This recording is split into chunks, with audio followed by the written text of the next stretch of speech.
We're ready. Okay, great. Thank you. All right. With that, good afternoon, everybody. Today is Monday, October 3rd. The council briefing meeting will come to order. It is 2:01 and I am Deborah Juarez. Will the clerk please call the roll? Councilmember Nelson. Councilmember Peterson. Present. Councilmember Swant. Present. Councilmember Strauss. Present. Councilmember Herbold. Here. Councilmember Lewis. Present. Councilmember Morales. Here. Councilmember Mosqueda. Present. Council President Juarez. Present. And Councilmember Nelson. 9 present. Present. Thank you. Thank 9 you. present. Thank you very much. If there's no objection, the minutes of council briefing on Monday, September 26th will be adopted. Not hearing or seeing an objection, the minutes are adopted. I'm going to go to the president's report. On today's agenda, we have 2 proclamations offered by one, Councilmember Herbold, proclaiming October Domestic Violence Awareness Month. And the second proclamation will be offered by me, proclaiming October 10th, the Indigenous Peoples Day. You should have received copies of each proclamation last week with an opportunity to comment. There will be no presentations today. We will have a 20-minute executive session at the end of this meeting, but there's no call-in number. So everybody just kind of stay on the line until we take roll. As a reminder, we do not take public comment at council briefings, though we welcome the public to council chambers every day or to watch online. Public comment will be accepted tomorrow, both in person and online. On tomorrow's agenda, we will begin with the presentation of the Domestic Violence Awareness Month proclamation by Councilmember Herbold. And we will move on to the consent calendar. The consent calendar will include the minutes and payment of the bills, as well as 15 appointments, including 11 appointments recommended by the Neighborhoods Education, Civil Rights, and Cultural Committee, and 4 appointments recommended by the Public Safety and Human Services Committee. We'll take 1 vote on all items of the consent calendar unless any council member again requests that any of them be removed to be considered separately. Following the consent calendar, we will be considering 5 items on tomorrow's agenda. The first item was referred directly to full council without committee review, is an ordinance sponsored by Councilmember Peterson relating to wastewater services in Seattle with the Seattle Public Utilities, Specifically, it is a code adjustment which would allow automatic pass-through changes to treatment rates charged by external wastewater treatment providers. If you have any questions, please feel free to contact Brian Goodnight on central staff. Item 2 on tomorrow's agenda is an ordinance related to solid waste rates. The Transportation and Seattle Public Utilities Committee recommended full council support the vote by 4-1. Item 3 is regarding drainage rates. Was also recommended by the Transportation and Seattle Public Utilities Committee by a vote of 4-1. Councilmember Peterson will speak to items 2 and 3 tomorrow. Item 4 is to conform the city municipal code with changes in state law as it relates to crimes and punishment. It was recommended by the Public Safety and Human Services Committee. And finally, item 5 allows Seattle Municipal Court to accept a grant. Councilor Herbold, as chair of the Public Safety Human Services Committee, will speak to items 4 and 5 tomorrow. Information on all these items is available on the online agenda. As a final note, I would like to remind everyone that we will be suspending council briefings during our review of the 2023 budget. Today will be our last council briefing until we resume on Monday, November 28th. If there is business such as proclamations or executive sessions that need the attention of the full council during this time, please contact my office and we will include them in our regular council meetings. Moving on in the agenda to the signing of letters and proclamations. We will start with Councilmember Herbold. Councilmember Herbold has a proclamation for signature today for Domestic Violence Awareness Month. Councilmember Herbold. Thank you so much. This afternoon, I'm asking for your signature on a proclamation declaring October to be Domestic Violence Awareness Month. The mayor is concurring with the proclamation. My office circulated the proclamation to all council offices last Monday. The proclamation itself notes that intimate partner violence accounts for 15% of all violent crime, and that women of color are at an elevated risk and experience barriers to finding help. It encourages all Seattle residents to recognize the signs of abuse and coercion, Tana Yasu, who is the chair of the Seattle Women's Commission, will join us tomorrow at full council to accept the proclamation and share some thoughts about the need to raise awareness of domestic violence and how to find help. If there are any comments or questions, happy to answer. Otherwise, back to you, Madam President, to collect signatures. Thank you. Are there any comments before I ask for the signatures? All right, not seeing any and no further discussion. Will the clerk please call the roll, determine which council members would like their names affixed to Council Member Herbold's proclamation? Madam Clerk? Councilmember Nelson, Aye. Councilmember Peterson, Aye. Councilmember Sawant, Yes. Councilmember Strauss, Yes. Councilmember Herbold, Yes. Councilmember Lewis, Yes. Councilmember Morales, Yes. Councilmember Mosqueda, Aye. Council President Juarez. Aye. 9 signatures will be affixed to the proclamation. Thank you very much, Madam Clerk. The second proclamation is the proclamation that I would like to bring forward for signature today, recognizing Monday, October 10th as Indigenous Peoples' Day. I will lead the discussion on the proclamation for additional feedback before I request signatures, which signature should be affixed to it. Little background history. The concept of an Indigenous Peoples' Day is not a new one. An Indigenous Peoples' Day on the second Monday in October was first proposed in the 1970s by a delegation of Native nations to the UN-sponsored conference called the International Conference on Discrimination Against Indigenous Populations in the Americas. And yours truly actually had an opportunity to study human rights and international law and Native American folks in Geneva, Switzerland, when I was in law school. In 2014, the Seattle City Council unanimously passed Resolution 31538, creating Indigenous Peoples' Day in our city, which was sponsored by our own Councilmember Sawant and then Councilmember Bruce Harrell, who is of course now our mayor. Last March 2022, by passing Ordinance 126559, we made every second Monday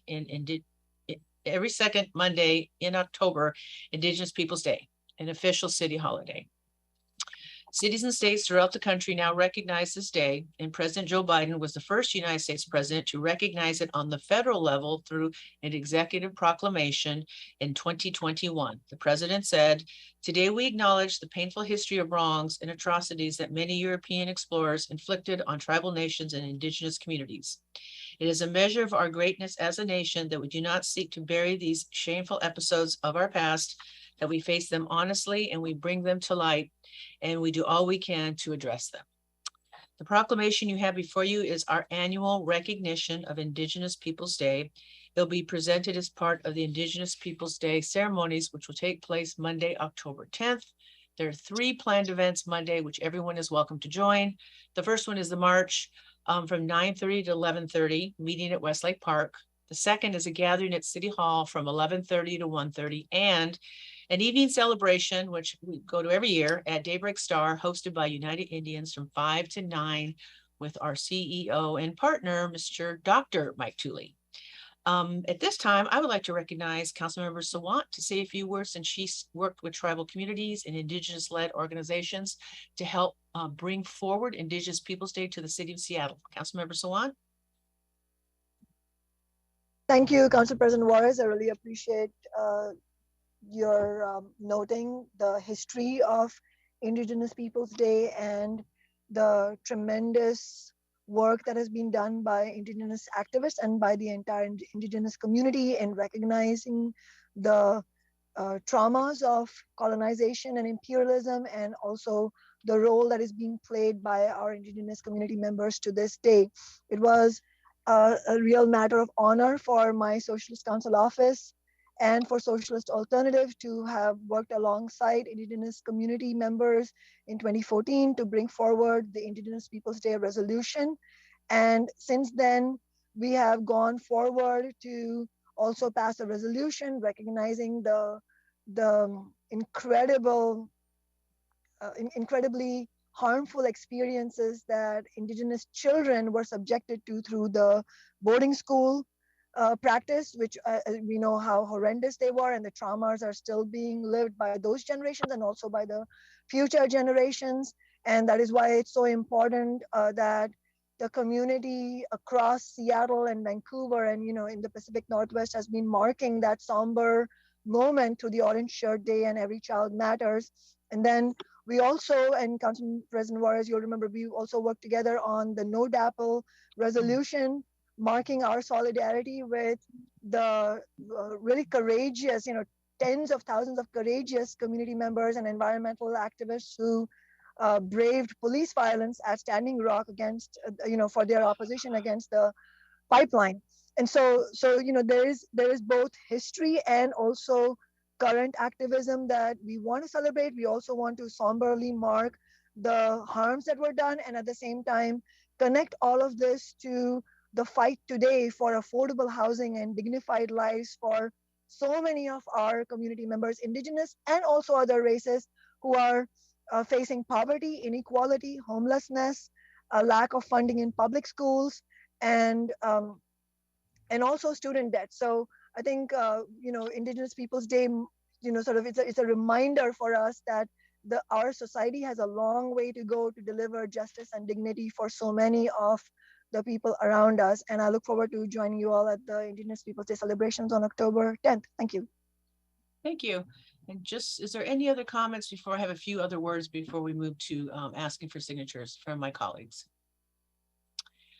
Okay, not seeing any. I just want to thank this city council and the prior city councils and some of you council members individually that worked with us on the Dakota Access Pipeline, on missing murdered Indigenous women and girls, on the boarding school. I mean, there's been a lot of issues, the creation of the Indigenous Advisory Council. I think we're the first council we are to go forward to have a council, Indigenous Advisory Council, selected members of the community and Indigenous-led organizations, and a particular big thank you to the Councilmember Mosqueda being the budget chair and recognizing that when we fund these organizations and give them the capacity to deliver services, that is the real change that makes things happen. So I want to thank all of you. You've all been very gracious and kind, and you've actually been putting up with me for a few years, so I appreciate that.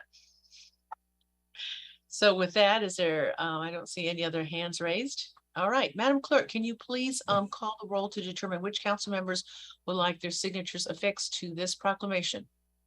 Councilmember Nelson, Aye. Councilmember Peterson, Aye. Councilmember Sawant, Yes. Councilmember Strauss, Yes. Councilmember Herbold, Yes. Councilmember Lewis, Yes. Councilmember Morales, Yes. Councilmember Mosqueda, Aye. Council President Juarez. Aye, 9 signatures will be affixed to the proclamation. thank you. With that, we'll go to preview of city council actions, council and regional committees. So here's the roll call because everybody's here. And today we are going to start with Councilmember Nelson, then Councilmember Peterson, Sawant, Strauss, Herbold, Lewis, Morales, Councilmember Mosqueda, and then myself. So with that, Councilmember Nelson. Well, hello, everyone. So starting with meetings last week, I met with SPD North Precinct Captain Grossman and attended the third watch roll calls. Captain Grossman said that the city attorney's high utilizer list has been a quote unquote game changer for the North Precinct in reducing the rate of increase in crime in that precinct. So that's good news. Something that other officers said during roll call was that for other people committing crimes, they note that it's difficult to do their jobs when jail just is booking for felony offenses and misdemeanor DUI and sexual assault cases. And so that was also mentioned in the Seattle Times article this past weekend. So just got me thinking. I hadn't really clued into that. All right, my chief of staff attended the quarterly Seattle board meeting last Wednesday of Visit Seattle, and just want to report that the expanded Seattle Convention Center is opening the first week of December, and while they're going to be down in revenue the next few years compared to pre-pandemic, they're confident that they'll see a strong return in revenue from the larger conventions that will now be able to be accommodated in the years to come. And And they asked that we convey, again, thank you to my colleagues for support of the STIA legislation, which increased their resources to be used to promote Seattle as a tourist destination. And if you're interested at all in how they've spent the additional revenue, I'm happy to provide a report on that. My chief of staff and I attended the SIF Marquee Gala. It was the first one in 3 years last Thursday at Seattle Center, and it was a pretty good time. Got to meet the new executive director, Tom Mara, in person finally, and just have to say thank you very much for doing all that they have to sustain film during these difficult previous years. So if anybody has a chance to attend, they have some pretty good dancing at the end of these events in the future. So note to self on that one. My policy director met with representatives of the of businesses along Madison Street that have been impacted by street and sidewalk closures related to the bus rapid transit line construction. You've probably been hearing from some of these businesses as well. And I just continue to grope for solutions to help small businesses that are shouldering the burden of really important road projects, and not just road projects, but public infrastructure projects in general. So hopefully we can come to some ideas on that one. Last Friday, my staff and I met with senior leadership of DESC and SEIU, as I'm sure many of you have, to talk about the upcoming budget and impact on social services. So just a note on something I'll be doing tomorrow, joining the mayor and OED director McIntyre at an event that will be announcing a new program that will provide some meaningful support to small businesses. And I can't say more than that, but stay tuned for that exciting news. Mm-hmm. Well, we'll just ignore the unmuted. Anyway, and then finally on Wednesday, I get to attend my first in-person public Puget Sound Economic Development District meeting. It's been a long time and I'll be looking forward to that. And then otherwise I'm heads down in budget, as I'm sure everyone else is. But before I cede the mic, I just want to say thank you to Councilmember Peterson for the statement he put out yesterday in response to the 3 separate incidents of shootings in the U district over the weekend, because I think it captures well the gravity of the problems we're facing when it comes to gun violence, and not just in the U district, but across our city. So the question that I bring to my budget decisions and in these deliberations is, how can we most effectively spend public resources to keep people safe in the city of Seattle? And that is also something that is on the mind of UW President Anamari Kase, who said in her own statement, quote, "No one should have to fear for their safety as they go about their daily lives." So I now will pass it to Councilmember Peterson if there aren't any questions. Seeing none, take it away. Good afternoon, colleagues. Thank you, Councilmember Nelson. On tomorrow afternoon's full city council agenda, we've got 3 items from our Committee on Transportation, Seattle Public Utilities. Our committee recommended Council Bill 120410, which is a modest update to the planned solid waste rates. When solid waste rates are combined with SPU's other lines of business, we expect to see overall rates for customers increase at a lower percentage than what was recently promised. That's good news overall for Seattle Public Utility rates. I appreciate SPU doing everything they can to manage their costs and keep rate increases to a minimum and keeping their promises on their rate path that was approved by the council. If you have any questions about that, please ask Brian Goodnight on City Council Central staff or consult his memo, which is attached to the agenda item. Tomorrow afternoon, we're also voting on 2 related pieces of legislation from Seattle Public Utilities, Council Bills 120417 and 120421. They will enable the city to streamline how we memorialize the pass-through rates we are required to use from King County relating to drainage and wastewater services. So unlike our charges for solid waste and for drinking water, we have no control over King County's wastewater and drainage rates, which are just passed through to each customer's bill. So both pieces of legislation create more certainty and remove the redundancy and administrative burden for SPU. It also makes clear to our constituents that they need to contact their King County elected officials when they have concerns about those particular items, wastewater treatment and drainage charges. This legislation will make the SPU process similar to the Seattle City Light process, where fees from the Bonneville Power Administration are automatically passed through because we can't change those fees either. While the committee approved Council 120417 for drainage, a technical drafting change on the other legislation for wastewater required us to hear that in our committee just as an informational draft. But tomorrow, both bills arrive at the full council at the same time for our consideration. If you have any questions about those, also contact Central Staffer Brian Goodnight or consult his memos.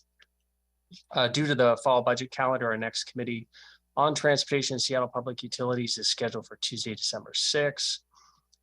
My office enjoyed the event this weekend organized by the nonprofit Transportation Choices Coalition, which honored several transportation champions. This past Friday, I met with constituents during my in-person office hours at the Ravenna Eckstein Community Center in the heart of District 4. Constituents brought their concerns to me about abandoned properties that are magnets for criminal activity and fire hazards as well. You can sign up for these Friday afternoon office hours through my City Council website.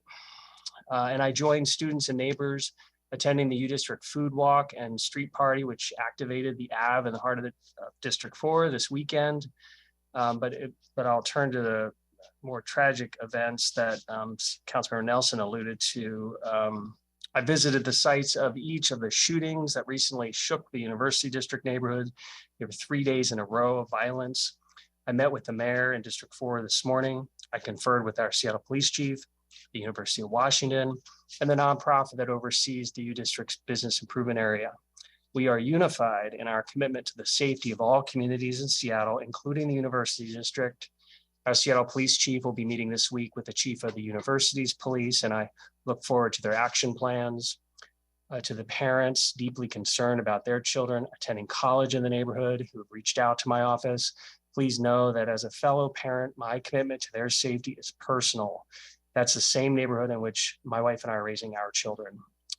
The University District is at a pivotal moment with the opening of the regional light rail station, the return of tens of thousands of students to our world-class campus, and new construction projects increasing vitality. We can solidify an overdue renaissance for that neighborhood that can benefit all of Seattle. I want to thank our police officers for responding as quickly as they did, despite being short-staffed. And for the victims, I want to encourage our highly trained detectives to bring to justice the people committing these crimes of gun violence. Everyone deserves to feel safe in their city, whether they're a student here in North Seattle or families or workers anywhere in Seattle. Safety must be a priority in our city, and I support our mayor's budget proposals to provide ample resources to public safety programs. And I look forward to working with my colleagues to deliver results. That concludes my report. Any questions before we move to Councilmember Sawant? Thank you. Thank you, Councilmember Peterson. Good afternoon, everyone. There are no items on tomorrow's City Council agenda from the Sustainability and Renters' Rights Committee. Like other standing committees, the Sustainability and Renters' Rights Committee has no meeting scheduled until after the end of budget deliberations. Before I go on to the next point, I just want to also apologize to council members and also members of the public for not being able to be on camera because of technology reasons. I would like to express solidarity with the Iranian community in Seattle and the mass movement of women and young people in Iran who are fighting for justice for Zina, Mahsa Amini, and to overthrow the far-right fundamentalist regime of the mullahs. Over the weekend, Socialist Alternative and community organizers from my office joined hundreds of protesters at Westlake Park, organizing international solidarity with the struggle in Iran. Zina, or Mahsa, was beaten by the so-called morality police, the brutal agents of the Iranian regime, and died after being in a coma for 3 days. Women in Iran are arrested and beaten on a daily basis for the way they are dressed. It is an example of brutal state violence and how it is interlinked with deep-seated misogyny and femicide. This is why the first thought of many was, this could have been me or my daughter or sister or friend. This is not the first time that women have been killed during detention or under torture. Throughout its history, the murderous regime has thinly veiled these murders as heart attacks, suicides, etc. This time, however, it has led to widespread protests in various forms, from sit-ins to strike action, from demonstrations at the universities to actions in front of the police offices. The regime is seeking now to break the movement and the ongoing strike action. In the Kurdish regions, for instance, they have resorted to massive repression and even killings at the demonstrations. But people's widespread and profound anger cannot be silenced at this point.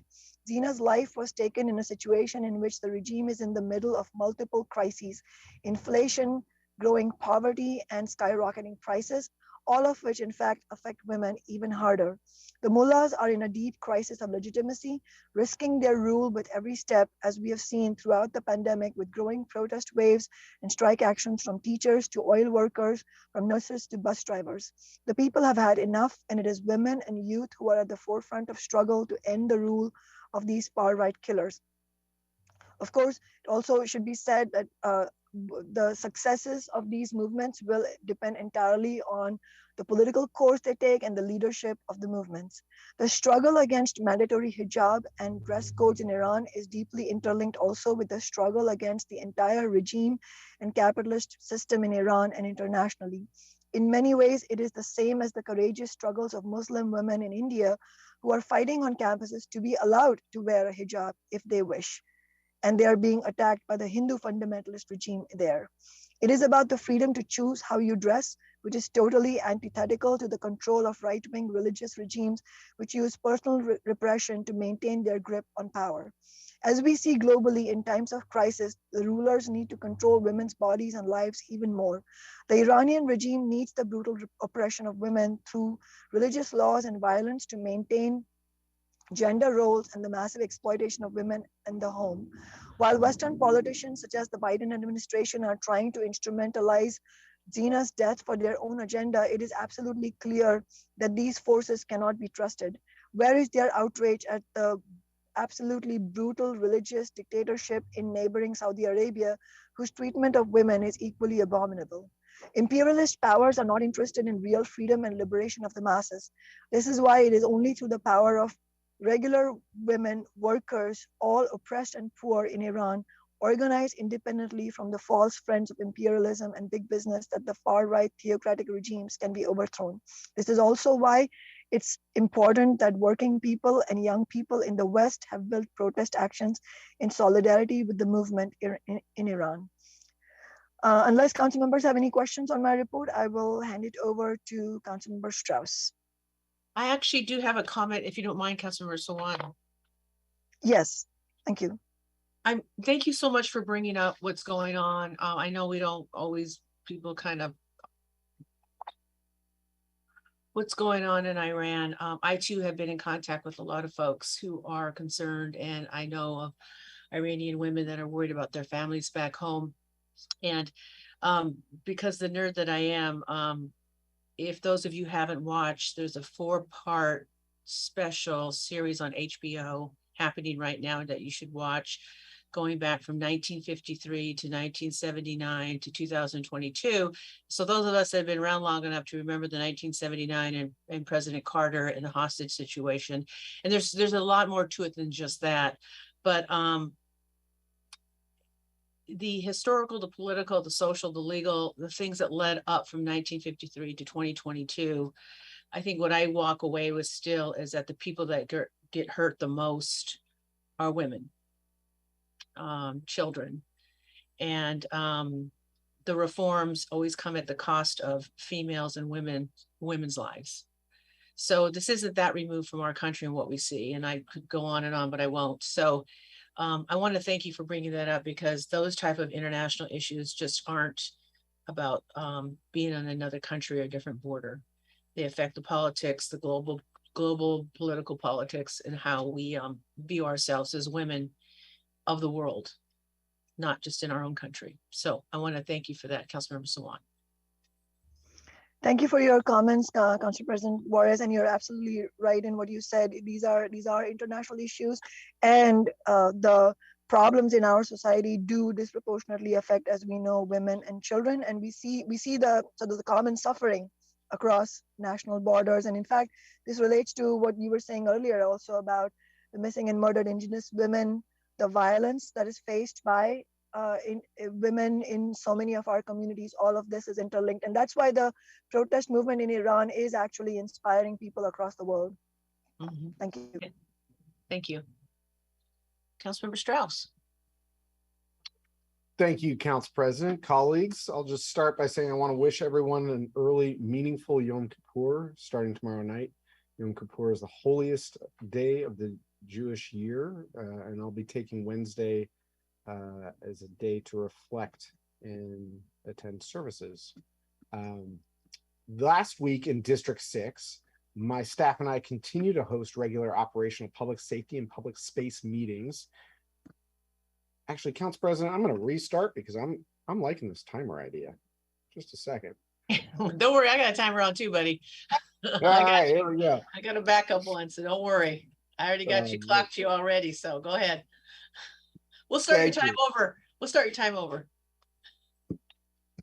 Thank you, Council President. My staff and I, here in District 6, my staff and I continue to host regular operational public safety and public space meetings with community leaders, social service providers, the mayor's office, city department, city attorney's office, King County prosecutors, SPD, and many others to move action plans forward at the Leary Triangle, addressing homelessness in the Ballard industrial area, implementing the 22nd Avenue plan in downtown Ballard, and the Ballard case and the D6 case conferencing meeting. There's a lot going on there, so we're going to work to kind of break this out. So with the industrial area homelessness, these are all operational meetings in nature. We've been working to coordinate the vehicle residency outreach team, the Ballard Food Bank, and reach outreach workers to coordinate efforts along 8th Avenue, specifically starting at 47th and 8th, and with many other places along 8th Avenue and a couple other spots throughout the industrial district. Within case conferencing, every week we work to bring short and long-term solutions to people in and around the Ballard area on a case-by-case basis. These are folks that have the highest needs in the area. Within the Leary Triangle work group, we are working to reseed the grass at the Leary Triangle, and we're setting up a community gathering space in the short term as we create the long-term changes that may include closing 9th Avenue there for more community-driven amenities.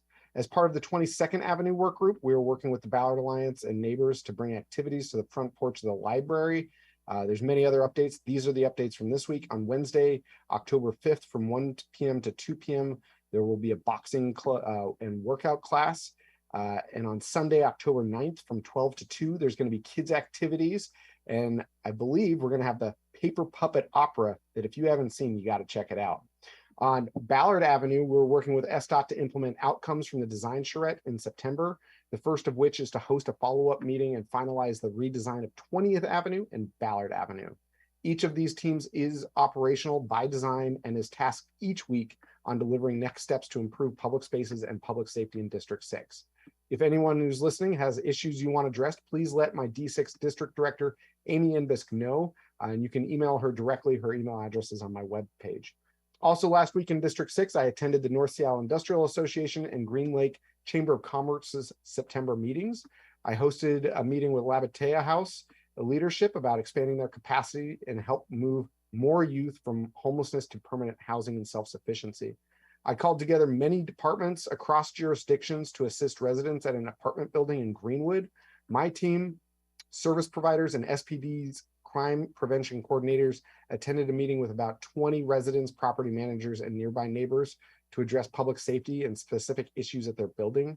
I did bring together SPD, city attorneys, King County prosecutors, and homelessness outreach workers to work together to create solutions for these residents. And on Friday, I attended the anniversary event to honor 100 years of Mike's Chili Parlor at Mike's Chili Parlor in Ballard. The original location is where the Ballard Bridge is now, and Mike's Chili Parlor has been in its current location since the 1920s or 30s. I was honored that Mike and his family were there. We gave them the proclamation we all signed last week. They're going to frame it. It was really quite a fun event. And if you want to see how fun it was, King 5 ran a short segment on our celebration, which you can check out on their website. This coming week in District 6, my team will be attending the Finney Ridge Neighborhood Association meeting and the North Precinct Advisory Council meeting. I'll be meeting with Ballard Food Bank Executive Director. And on Thursday, I'll be hosting my regular office hours with D6 residents from 2 p.m. to 6:30 p.m.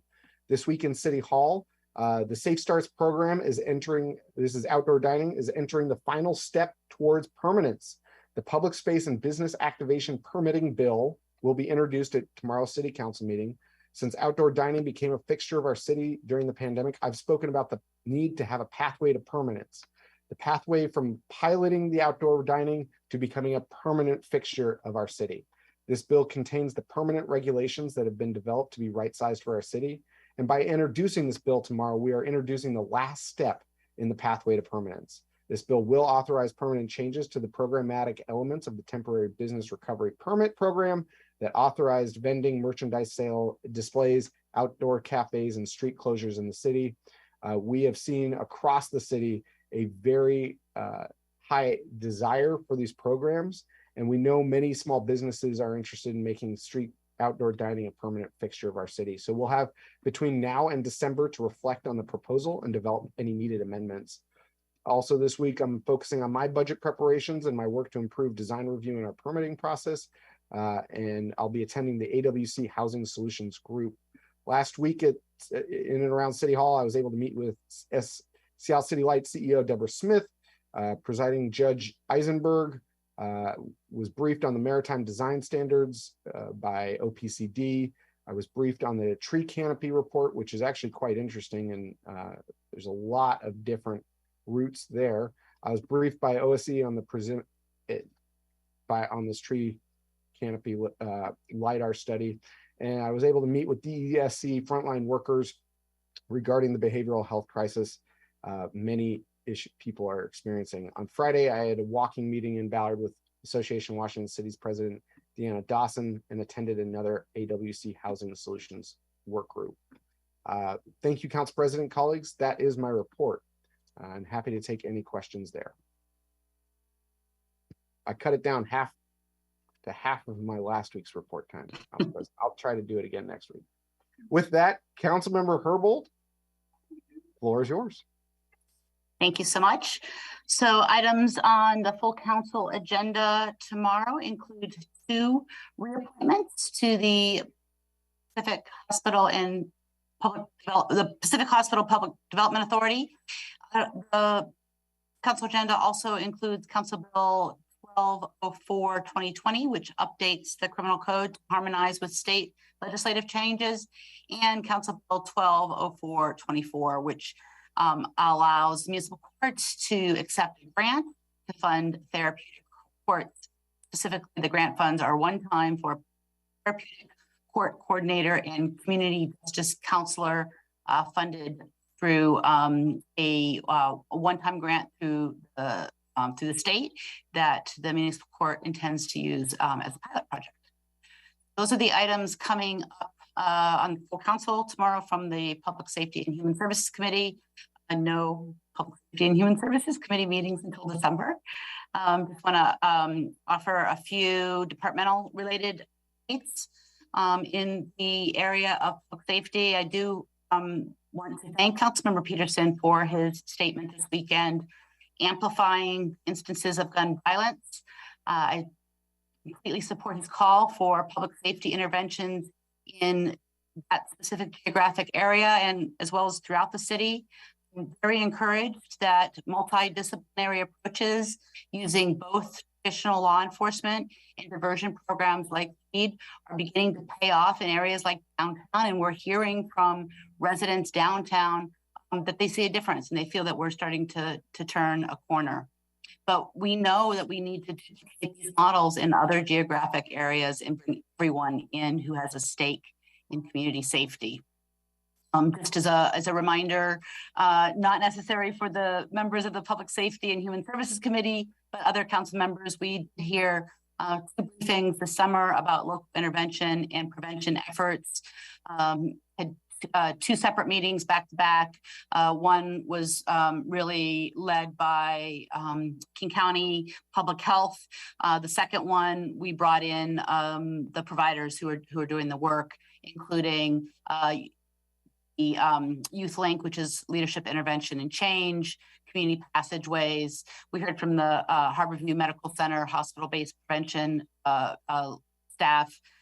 We also heard from the Regional Domestic Violence Firearms Enforcement Unit, and we're joined by Ada Driscoll of the Mayor's Office, our staff expert in the Mayor's Office leading gun violence prevention efforts. We know that this is an important element in the Mayor's proposed budget.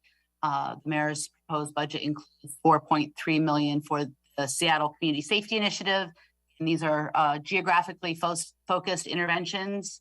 The proposed budget also includes $1.5 million for youth and families impacted by gun violence at King County's hospital-based intervention team at Harborview Medical Center. In July at this committee meeting, we learned that this program has traditionally focused on young people. And we've seen good outcomes from the work this program has done, providing wraparound services for victims of gun violence, their families, and the families of suspected perpetrators of gun violence. And the reason why this is so important is because victims of gun violence often become perpetrators of gun violence. And so this intervention has produced positive outcomes, but what we're seeing is we really need to expand the age range to serve ages 25 to 40, where we are seeing an increasing amount of gun violence. I did identify when we all shared our priorities, council members individually with the Mayor's Office prior to there being an announcement. I did identify this expansion as a priority of mine in the Mayor's budget. And if we find out through our efforts delving through the Mayor's budget that it is not included, expansion to this older cohort, I will be seeking such an expansion in the 2023 budget. Other items related to public safety, just want to share that there are 2 council appointed vacancies on the Community Police Commission. My office will be sending out an advisory soon, seeking members. I encourage council members circulate the advisory and let us know of any interested persons. Just basic requirements.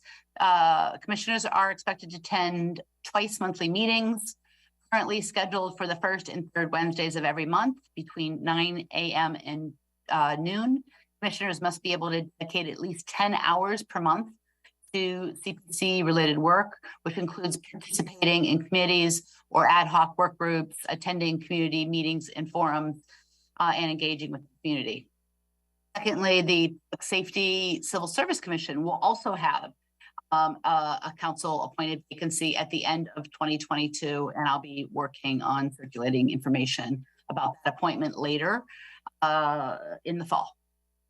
On the Human Services Department side of things, as mentioned, this is Domestic Violence Awareness Month. And the Women's Commission is hosting a community engagement event and resource fair right here at City Hall on Saturday the 15th between noon and 4. The theme is Shattering Stigma Through Knowledge. The Commission hopes to shatter the stigma related to domestic violence, including sexual assault and sexual exploitation, and make assistance and resources more easily available to victims and survivors of domestic violence. I want to thank the commissioners for pulling together this important event, and I look forward to joining them there. On regional committees, last week, there was a ferry terminal project update. Some of you may have heard that the Washington State Ferries will be replacing the current ferry dock at the Fauntleroy neighborhood for ferries that go to and from Vashon and South Worth. I serve on the elected advisory group, and the Fauntleroy terminal is one of the few in a neighborhood residential area. And so they've been conducting 2 phases of review before proceeding with environmental review. And we received a significant update at a meeting of the community advisory group recently. They eliminated from consideration a proposal that would have expanded the dock towards the north into the Children's Cove play area they withdrew that proposal, and there are now two remaining. One expanding the size of the terminal outward, and the other is to maintain the current size of the terminal, possibly in combination with the use of the good to go system that we already use for tolls on highways and other types of advanced ticking technology. Let's see, last week I did have in-person office hours on Friday at the Southwest Community Service Center. And then was a lot in community last week with community passageways and evergreen treatment services, fundraising events on Thursday, and also on Thursday, the SEIU 775 Leadership Award Celebration.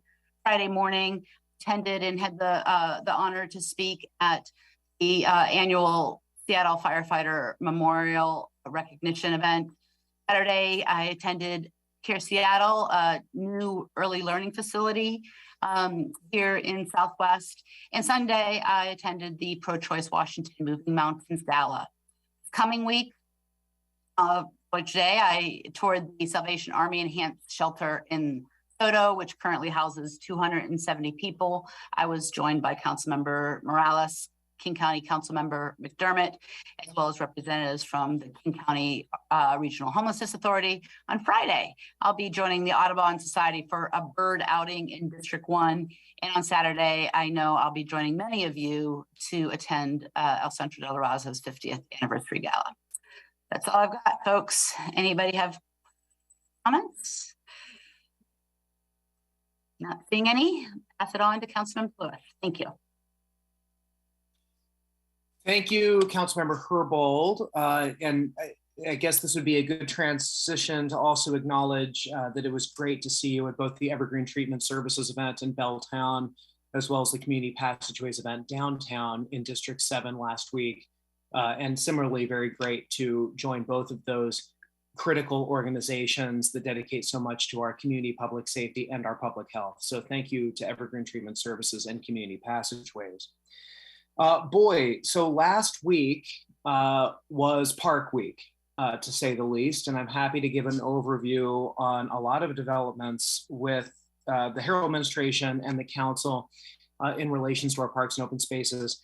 I first want to offer my gratitude and thanks to all of my colleagues for their work and engagement with me in our capacity as Board of Metropolitan Parks Board directors over the course of the previous several months in putting together a new cycle of investments for the Seattle Metropolitan Park District.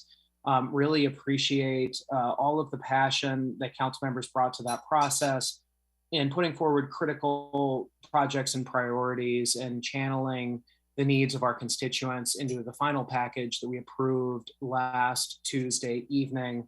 So thank you so much for your leadership and assistance in getting that significant body of work done in time for our budget process and in time to give our new superintendent of parks time to ramp up to deliver on that package of investments.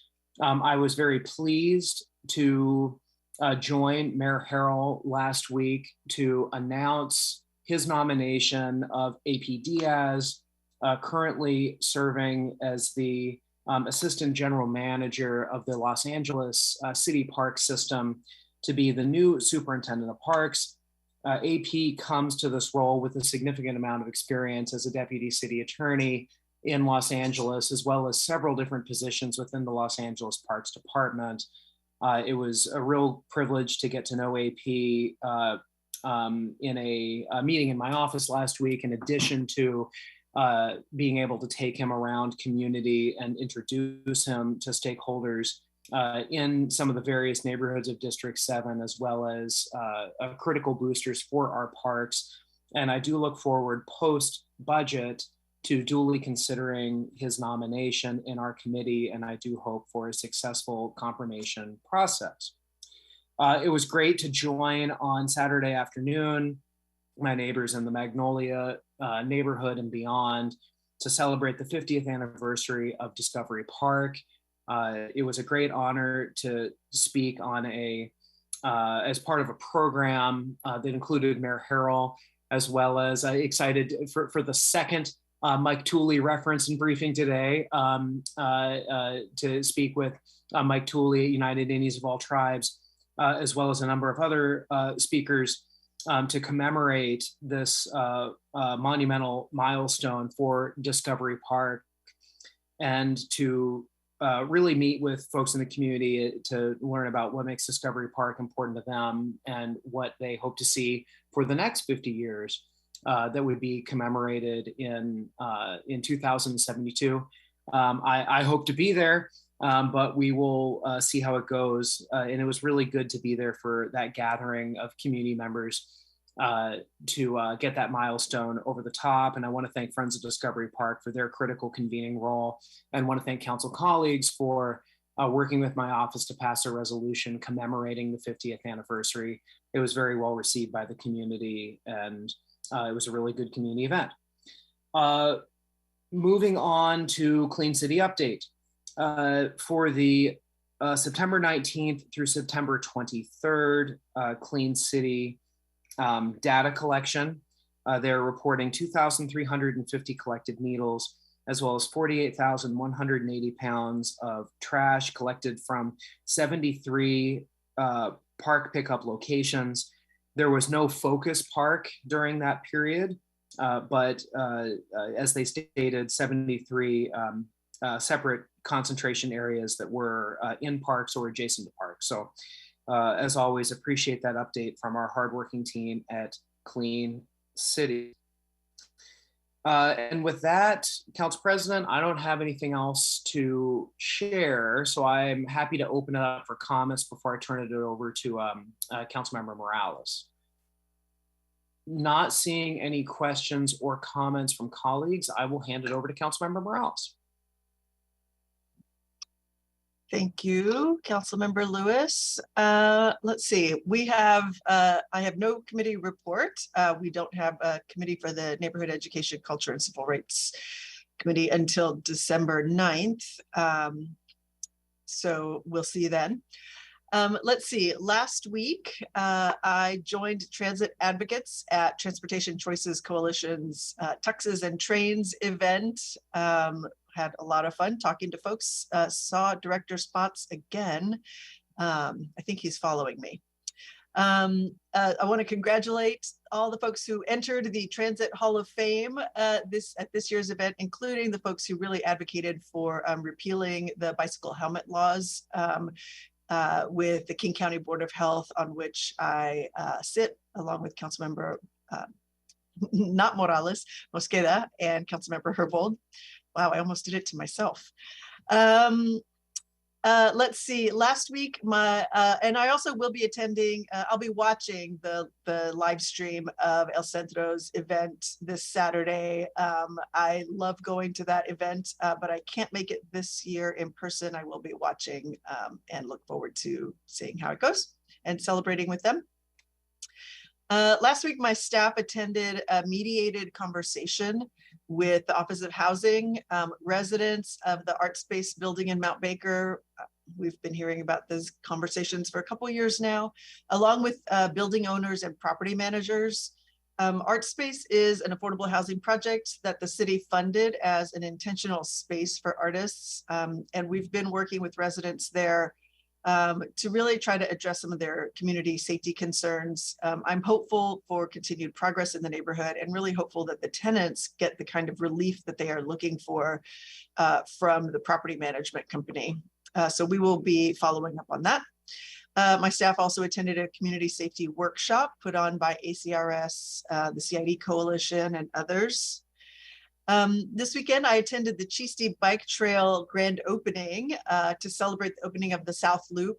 I put funding in last year's budget so that they could complete the South Loop and begin or continue the work on the North Loop, which I'm thankful to my colleagues for supporting.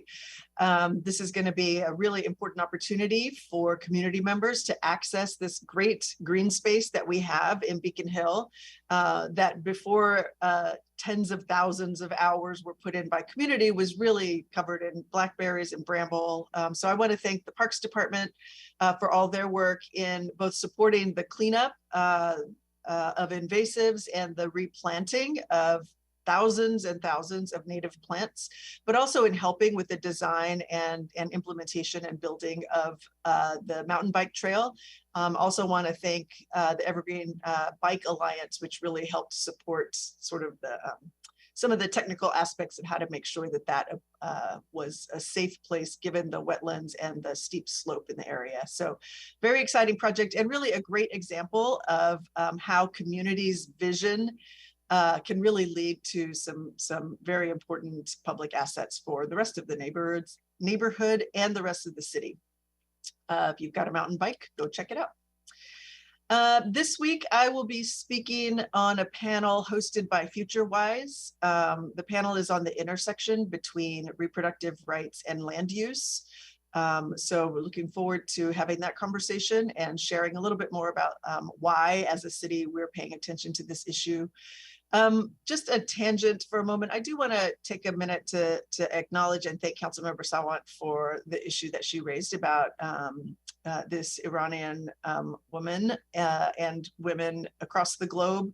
I will say, as somebody from Texas, I pay a lot of attention to what's happening on the border. And I know that migrant women on the Texas border regularly go missing, experience sexual assault and human trafficking. And very often their bodies are found sort of discarded in the desert. So as Council President was saying, this is an important issue for all women everywhere. And the fact that we are here talking about abortion rights is one piece of a much larger conversation, and really want to thank colleagues for all the work that you're doing to make sure women are protected. My office will also be participating in a discussion with Seattle Repertory Theater. They are hosting an abortion rights and healthcare panel discussion with local artists and advocates. The panel will deconstruct the themes from playwright Heidi Schreck's play, What the Constitution Means to Me, and discussing the role of storytelling and activism. I will not be able to make it. This is on Tuesday evening. I will also be observing Yom Kippur. But Heidi will be there herself as part of the panel, as will Congresswoman Jayapal, co-founder and director of Shout Your Abortion, Amelia Bono, Mercedes Sanchez, who's the director of development at Cedar River Clinics, and our own Alexis Turla will be participating in that panel. So I want to thank Alexis for being there. She will be a fantastic participant in that panel. Let's see, finally, this morning, as Councilmember Herbold said, I toured the Soto shelter with KCRHA, King County staff, as well as county and city colleagues to better understand the proposed expansion of that site. I want to say I share the concerns about how the project has been communicated. I didn't find out about it myself, the scale of the expansion until late this summer. And agree with the CID community that they really have to be at the table in these discussions. There is no doubt that we need behavioral health services. We need many more housing options, particularly for people experiencing homelessness. And the proposed project siting has created a lot of fear and extreme frustration for many folks in the CID due to the initial lack of communication and transparency, and candidly, the historic conditions in the neighborhood. So, I was at the community meeting in 2017, before I was elected, when the city told community members that they were putting the navigation center in Little Saigon. Needless to say, people were very frustrated about that. So I acknowledge what the community is saying and really just want to honor what they have asked for, which is that we don't allow another planning process to go forward without them that could perpetuate structural racism and really add to the burdens of the harm already done to the CID. And that we act in accordance with the council and with the homelessness authority's goals and values, and sort of take a step back, make sure we're being inclusive in this process and really listening to folks in the community. I want to stay involved. I will continue to stay engaged with how we can build and maintain bridges with the CID community regarding this expansion, and really hope that we can continue these discussions in good faith. I've seen a lot of coverage in the last several weeks that really pits our unhoused community and the CID community members against each other, which is divisive and harmful and dangerous. We know that unhoused people are also part of the CID community. And so I want to make sure that we prioritize safety for everybody there, and acknowledge that we need to be bold in addressing our homelessness crisis. And we need to make sure that people who live in and work and go through the community are included in the discussions that we're having. That is all I have. I'm happy to take questions. I don't see any. And so I will hand it over to Councilmember Mosqueda. Thank you very much, Councilmember Morales. Colleagues, as we know, last week was week 1 of budget. The mayor submitted his proposal on the budget on Tuesday, September 27th to the City Council. We thank him and Senior Deputy Mayor Monisha Harrell for coming to present that budget to our full council meeting on Tuesday last week. The following day, on Wednesday, September 28th, we had an opportunity to hear from the leaders of Central Staff, Director Handy and Deputy Director Panucci, followed by a presentation from the City Budget Office led by Director Julie Dingley. They provided an overview and an introduction to the budget process, and Director Dingley gave us a high-level summary of some of the mayor's 2023-2024 proposed budget items. We noted in that meeting that during week 3, we will have the opportunity to sit with central staff and members of the departments to go into more details and hear significant program and staffing changes, additions, reductions in our deliberations that begin next Tuesday, October 11th. We'll have October 11th, 12th, 13th, and 14th. So Tuesday, Wednesday, Thursday, Friday to get into details. At the upcoming week 3 deliberations, starting on the 11th, we will have 9:30 a.m. public comment. We will seek to hear from everybody who dials in and have given ample time to this deliberations for public comment, at least an hour and a half, which we may extend if there are more people. And then after we do public comment, we will begin our overview, starting with the fundamentals of how the mayor's proposed budget has looked at the deficit of 141 million in operating deficit and has tried to realign some revenue streams and make some changes to department investments. We will have that overview as day 1. We will then make sure to have a recess from 1 to 2 p.m. And because I believe that there is not a full council meeting next Tuesday, if we have any additional items that we need to continue to cover at 2 p.m., we will go from 2 to 4. Folks, we will make sure that if we do have an afternoon session, we will have an hour break again from 4 to 5 p.m. and really encourage folks to dial in remotely, provide public comment. But if you are able to do that remotely, we will have a public hearing in the evening on October 11th, starting at 5 p.m. So again, 2 opportunities to provide public comment as the City Council begins its kickoff of analyzing the department level details in the mayor's proposed budget, starting at 9:30 a.m. for public hearing and for public comment at the committee meeting, 9:30 a.m. on October 11th, and then that evening at 5 p.m. for a full evening dedicated to just public comment. We're doing this in an effort to make sure that we can hear from everyone, regardless of your schedule. If you're able to dial in the morning, fantastic. If you cannot, we look forward to hearing from you in the evening. You do not have to dial in for both opportunities, but wanted to make sure that there was two times for folks to comment as we really started off this discussion with city council members. And then colleagues, on Wednesday, Thursday, Friday, we will have full days where selected departments will be at the table to provide an overview as the first panel, and then we will have a central staff panel to go through issue identification. This will be an opportunity for you to highlight in areas of interest to you, ask some critical questions about if items were to shift or be rearranged, and to flag some of those for central staff's further investigation as they are going to be compiling an issue identification list. It will be a good starting place for us as we begin to come up with possible amendments, which will be due the following Monday on the 17th of October. Again, every day we will have a break from 1 to 2 for lunch and seek to end by 5 p.m. each evening. Okay, thanks to the council president, our clerks team, central staff, IT, and everyone involved for continuing to make sure that we can have these remote meetings, and also welcome members of the public if they want to come, but please do, we are strongly encouraging people to come if they come masked, but love to have that public comment virtually if possible. Thanks so much.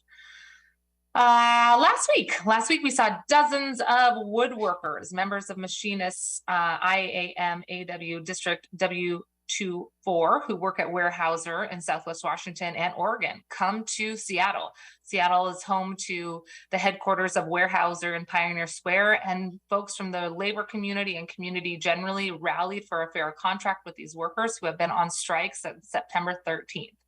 Weyerhaeuser reported record profits last year, but is proposing takeaways for these 1,100 members. The workers are on strike to maintain their health care coverage and vacation policies and for improvements to retirement and wages. Standing in solidarity, while I couldn't be there, sending a message of solidarity and echoing the words of MLK labor leader Katie Garrow, Washington State Labor Council Executive Secretary April Sims, and members of the Teamsters, Shawnee Wheeler, for example, spoke there among many other labor members. Last week as well, on Friday, we all heard the fireworks. If you weren't at the game, you did get the chance to hear the fireworks that rebounded across our city. I know I heard them as the Mariners won and ended the drought. Congratulations to the Mariners. And also the same weekend, we had the chance, my family and I had the chance to go with some friends to the OL Reign game, the women who played their last at-home game of their first season in the giant new stadium. Congratulations to the women of OL Reign and for representing our love here in Seattle for soccer, and especially for women soccer players. Very excited that they made the playoffs as well last week. So we send them a huge note of congratulations. Last week, I also attended the AWC's Large City Advisory Committee and the National League of Cities Board. I'm on the board of both of those and participated in the quarterly meetings for NLC National Discussion and our second meeting of the year for the AWC Large City meeting. I attended the Department of Interior Secretary for Fish and Wildlife and Parks. I had the chance to meet with the Assistant Secretary Shannon Estinos and learn about investments in urban parks through the Outdoor Recreation Leadership Program. We were joined at the Garfield Superblock with members of the Seattle Parks Foundation, Seattle Public Schools, Senator Saldana was there, and so many community members who continue to call for investments in the Garfield Superblock since 2005 and before. We had a chance for a sit-down roundtable discussion with members of the community to hear about the barriers to getting the funding needed over the years and the way that they are bringing together funding for not just outdoor recreation, but really infusing arts and culture and making this a true community project. Thanks to members of this council who've continued to invest in Garfield Superblock. And because of our investments, we were able to pair our funding with $2 million investment from the federal government to be used for improvements at the site. Much more to come. I think $4 million is the perceived gap in funding happening there. And so I know this will be a big priority for us as we continue to want to see those investments carry forward. Thanks to Erin House, who many folks complimented at the site as well for all of the work that she's done with the community partners to make sure this issue continues to be front and center for our office and investments. And Councilmember Herbold and I had the chance to work on an amendment for the Parks levy last week, which they greatly appreciated, to make sure that they were called out by name. Really wonderful event, and we'll be posting more information on our social media website. But thanks to the City Council and our city as a whole for continuing to invest in Garfield Superblock. This week, I will be attending a number of meetings. I'll be chatting with members of the local progress board and also members of the Master Builder Association, in addition to a series of roundtable discussions that we are having to hear from community members about their input on the mayor's proposed budget, including from members of the labor community, folks who work on affordable housing, and folks who are seeking to invest in human services. So please do continue to send your priorities our way to the full council at council@seattle.gov, and also to my office at teresa.mosqueda@seattle.gov. Thank you all. Madam President, I don't see any hands. I believe I hand it back over to you. Well, let me check the timer on that one.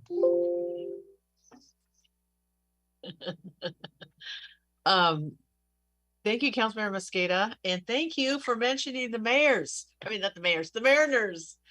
For the love of God, since 95 and 2001, can everybody just stop whining? They're going to the big mitt thingy. Congratulations. I was hearing about it all weekend. That's why I'm laughing to myself. So I'm sure I'm going to get some hate mail about the big mitt instead of what I'm supposed to call it. What's it called? World Series. Playoffs. World Series. All right. Thank you, Councilmember Mosqueda. Let's see what we got here. Governance, Native Communities, and Tribal Governance Committee. We have no items on tomorrow's agenda.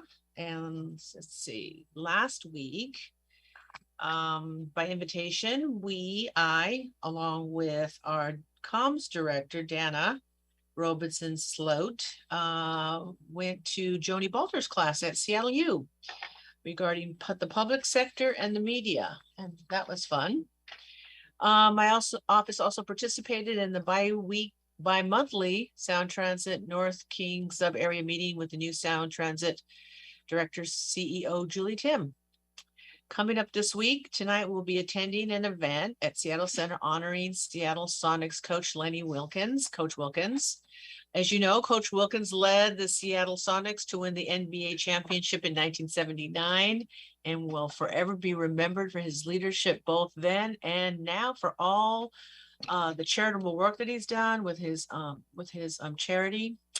And Coach Wilkins is also an amazing person in that he has worked with our friends at Rise Above and with tribal leadership and tribal governments and Native youth programs and Native children and diversion programs. And he's been doing that for well over a decade. So he is more than just Coach Williams of the Sonics. He's truly a wonderful, civic-minded, kind human being that lives here, and we're lucky to have him. This week, my office will be meeting with the Office of Intergovernmental Relations, OIR, regarding the state legislative agenda. And we met with our federal lobbyist, Leslie Polder last week regarding the any kind of federal issues that we have. And my understanding is that a lot of other council members met with Leslie when she was here regarding potential money, federal money, for bridges and roads and transportation and infrastructure. My staff will also be meeting with the city staff regarding the Sound Transit West Seattle Ballard Link Light Rail Extension Project.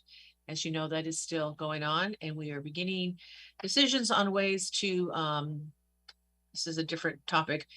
We are also looking at ways to honor Sue Bird following her career with the 4-time championship winning Seattle Storm, which is the only team that comes from Seattle that has won 4 titles. So with that, I don't think I have anything else. Is there any questions from my colleagues before we move into executive session? Madam President. Yes. It was really exciting on Saturday. I don't know if folks had the chance to watch the OL Reign, but Sue Bird had the chance to stand there as well with Megan Rapinoe and receive the jersey that they had framed for them, and then to kick off the game. So it was really, really a sweet moment for Seattle as a whole. So really excited to celebrate our city and also women's leadership in sports. So thank you for continuing to bring up the way in which sports, especially women's sports, have shaped the culture and give opportunity for kiddos and young women, female identifying kiddos, the opportunity to see leaders in our community. Well, we would not have a council briefing complete if you did not say kiddos. So thank you for that. Twice. Let me hit that. Did I mention I brought my kiddo to the game? Yeah. And when I went to the Seahawks game, not this last one, but the one before, they also honored Sue Bird, which was really cool. She was up there and the whole, I don't know what stadium they play. Is it Lumen Field? I get them mixed up. Mobile Park, Lumen Field, whichever one the Seahawks play in. To see, is it Lumen? Lumen. Yeah, thousands of people stand up and see Sue Bird, and people just go crazy. And again, and as you probably have seen in the news, there's been the recent allegations of sexual harassment and all kinds of things in the women's soccer league, which will be ongoing.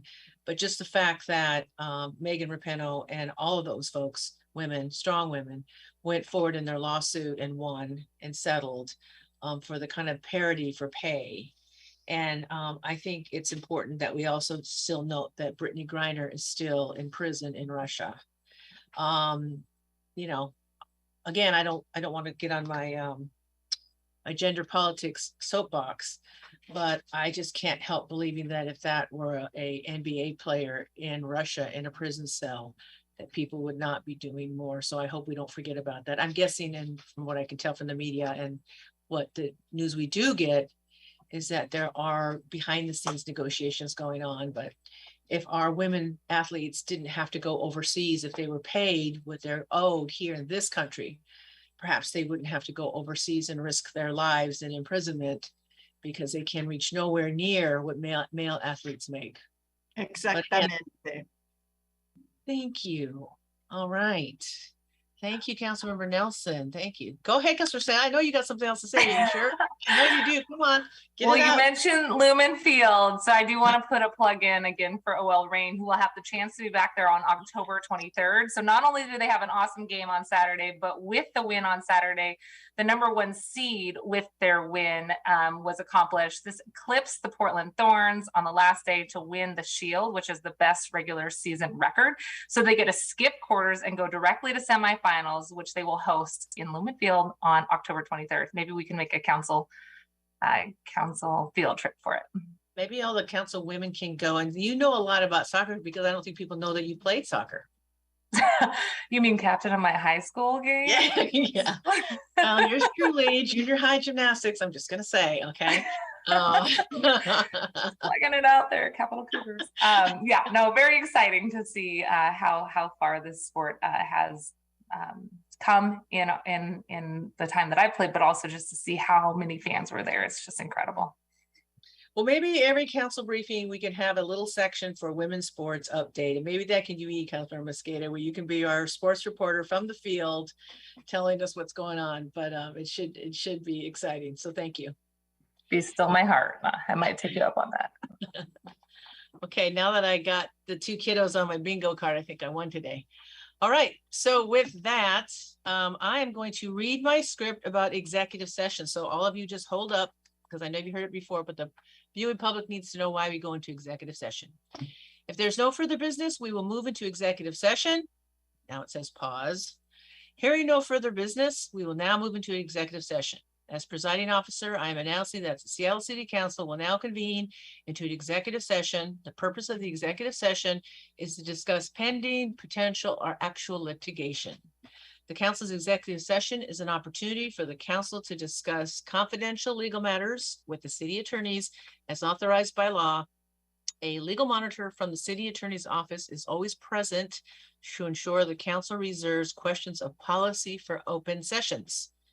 My understanding is that executive session today is 20 minutes, and Madam Clerk will let me know. So they'll probably be at whatever, 3:40? Correct, 20 minutes, it's 3:20 now? Okay. Thank you, Brendel. If the executive session is to be extended beyond that time, I will announce the extension and the expected duration. At the conclusion of this executive session, this council briefing meeting will automatically be adjourned. The next regularly scheduled council briefing meeting is scheduled for November 28th, 2022 at 2 o'clock, which is scheduled after the council anticipates to adopt the budget, hopefully. Council is now in executive session and colleagues don't go anywhere.